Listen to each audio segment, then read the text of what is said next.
Formula One likes to sell itself as a sport of surgical precision, numbers, regulations, margins measured in thousandths of a second. But every once in a while, the mask slips and you see what it really is: a pressure cooker. 2007 wasn't just a season, it was the year when pressure exposed everything: ego, paranoia, and the biggest heist in sporting history. This wasn't one scandal, it was a 200-mile-per-hour train wreck of several scandals colliding at exactly the wrong time.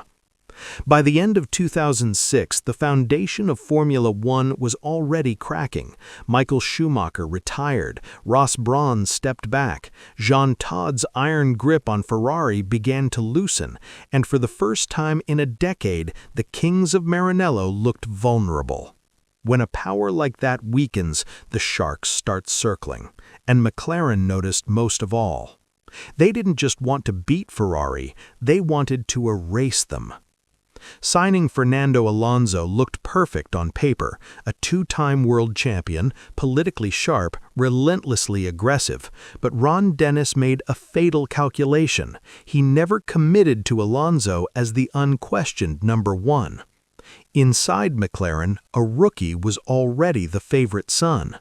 Lewis Hamilton wasn't just a driver, he was Ron Dennis's life's work. Discovered young, mentored carefully, protected quietly, and Dennis believed stubbornly that Hamilton was the face of Formula One's future. That contradiction sat at the heart of the coming war. Lewis Hamilton didn't behave like a rookie. From race one, he was fast. From race one, he was fearless. He didn't defer. He raced Alonso hard and questioned strategy. And for Alonso, this wasn't competition, it was betrayal. The reigning champion believed he'd been hired to lead, and instead found himself in a civil war. While McLaren imploded loudly, Ferrari fractured quietly. Nigel Stepney, Ferrari's head of race performance, felt abandoned by the post-Schumacher era, passed over for promotion, his influence fading, his identity dissolving. And in Formula One, an engineer with a grudge is more dangerous than a rival driver. Stepney reached out to an old peer, Mike Coughlin, McLaren's chief designer. Two men from the same era with the same frustrations, one holding the secrets and the other holding the car. It started with venting, complaints about management, about how Ferrari used to be different. Then it drifted into hypotheticals, and eventually the line was crossed. Stepney handed Coughlin a 780-page technical dossier. This wasn't raw data, it was the holy grail of Ferrari's thinking: how they balanced tire wear against fuel load, how their braking systems worked, how weight was distributed under regulation limits. You can copy a wing from a photo, but you can't copy thinking unless someone hands it to you in a thick stack of paper. And this heist wasn't foiled by spies or rivals, it was foiled by a civilian. Coughlin's wife took the documents to a copy shop in Woking to be scanned onto a disc, and the employee noticed Ferrari logos, confidential stamps, unmistakable formatting. He didn't understand Formula One espionage, he just knew something was wrong, and he reported it. From there, it reached Ferrari, and panic spread fast. Ferrari understood immediately what this meant. Internal knowledge had left the building, and if this wasn't crushed decisively, the sport would descend into open espionage. Lawyers were called, senior management mobilized, and Ferrari went straight to the FIA, not looking for quiet mediation, but for deterrence. By mid-season, the paranoia inside McLaren reached its breaking point at the Hungarian Grand Prix.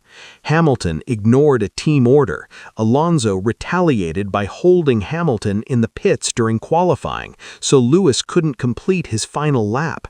And in the fallout, Alonso went to Ron Dennis with a nuclear threat: "Give me preferential treatment, or I will send my email history with Coughlin to the FIA."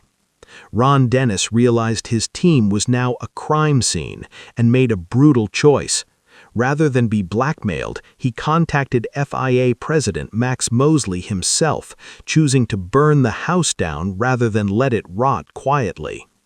The FIA found the emails, and they weren't rogue notes or misunderstandings. They were casual conversations between engineers and drivers discussing Ferrari's secret setups, braking behavior, fuel usage.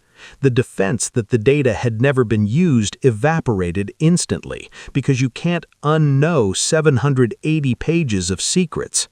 The verdict was surgical, a $100 million fine, the largest in sporting history, and total disqualification from the Constructors' Championship. Mosley would later remark that $5 million was for the offense and the rest was for Ron Dennis himself. While McLaren burned, Ferrari stayed disciplined. Kimi Räikkönen, the quietest driver of his generation, didn't engage in politics, didn't play games. He just kept driving. As Alonso and Hamilton tore points away from each other in one of the most toxic teammate rivalries the sport had ever seen, Räikkönen waited. The final race in Brazil arrived with 3 drivers separated by a single point. Hamilton suffered a gearbox issue, Alonso couldn't find the pace, and Räikkönen won the World Championship by 1 point.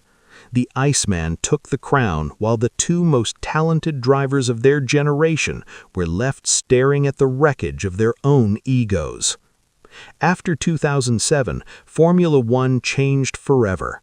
Paddock doors were locked, data was air-gapped, access became restricted, and trust became purely contractual.